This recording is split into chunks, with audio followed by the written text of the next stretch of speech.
Paris 2017. Vous allez me dire, ça n'a rien à voir. Mais en fait, au même moment, en avril dernier, je me suis aussi fait une retraite et je me suis fixé comme objectif de la retraite de prier tous les jours. Donc j'ai commencé mon entraînement, j'ai commencé ma prière. Un mois après, je continuais de courir. Par contre, la prière, c'était pas ça. Parce que la prière, on part tous du même constat, la prière c'est bien, mais la prière c'est dur, c'est difficile, il faut de la motivation, il faut de la régularité, il faut de la concentration pendant la prière. Si je vous dis ça, moi j'ai 24 ans, et les jeunes autour de nous, les 15-35 ans, ils partagent le même constat. On les a interrogés ce matin, on a sorti la messe, et ce qu'ils nous ont dit, c'est que pour la moitié d'entre eux, ils n'avaient pas forcément le temps de prier, pas forcément le temps de la motivation de prier. C'est ça qui leur manquait. Et les jeunes, il y a eu un basculement qui s'est fait entre deux papes. En 2005, Benoît XVI, on peut le voir sur l'image, les gens prenaient des trucs, prenaient des photos. Pour François, en 2013, on est avec le smartphone. On a changé de génération, on est une génération qui est tournée vers le smartphone, vers les applications. Donc si on prend la prière, on prend les applications, ça nous donne quoi? Ça nous donne Praying Heroes, l'application d'aide à la prière.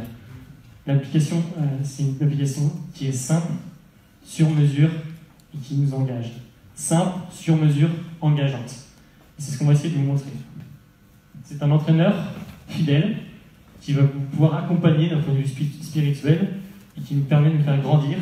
C'est un équipement complet, différents contenus, les médias, les vidéos, de l'audio, les textes du jour, et enfin plusieurs parcours qu'on va vous décrypter maintenant. Donc finalement, cette application, ça permet de prier en tout temps, en tout lieu. Le parcours, c'est simple. Finalement, on a une notification sur son smartphone quand l'application est installée. On clique dessus, ça ouvre l'application. Donc là, ce que vous voyez, c'est à la première connexion. On peut s'inscrire ou sinon on peut se connecter si on a déjà un compte avec les champs classiques, prénom, email, mot de passe. À la première connexion, ce qu'on vous demande, c'est de personnaliser avec quel support vous êtes à l'aise pour prier. De la musique pop louange, l'évangile du jour, la parole imagée,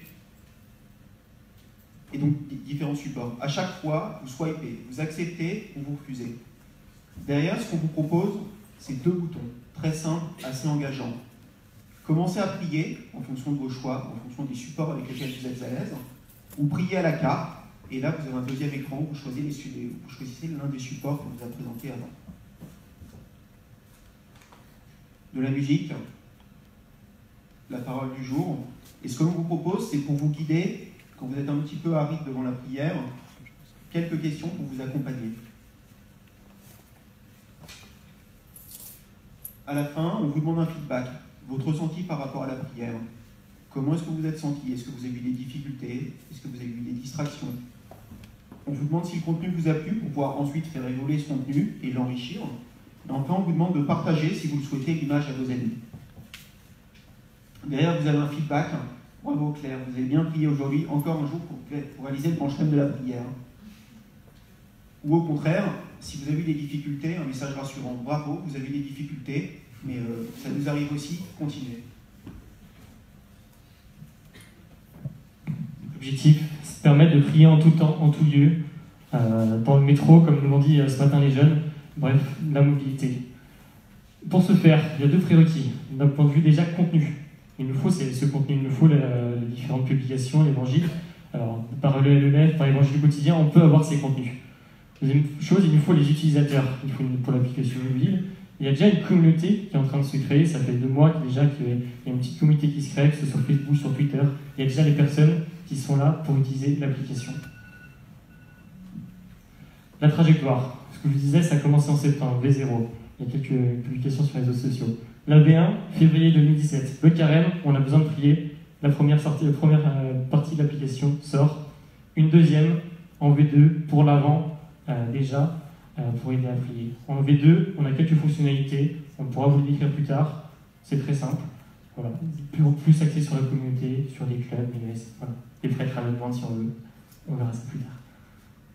Et notre équipe, pour pouvoir développer tout ça, et enfin, le plus important, c'est qu'on a besoin de vous. On a besoin d'utilisateurs, on a besoin déjà de vous, maintenant, enfin, après la présentation peut-être, d'aller vérifier un petit peu ce qui se fait sur les réseaux sociaux, Instagram, Twitter, Snapchat et Facebook. On a besoin de développeurs aussi pour nous embarquer dans le projet. On a besoin de prescripteurs, de personnes, des chefs scouts, pour en parler aux jeunes. La cible, je vous répète, c'est 15-35 ans. On a besoin de partenaires, on a besoin de conseils théologiques aussi, et on a besoin de bons samaritains pour pouvoir financer ce projet et se lancer ensemble dans cette aventure pour faire des jeunes des héros du quotidien et des héros de la prière. Merci.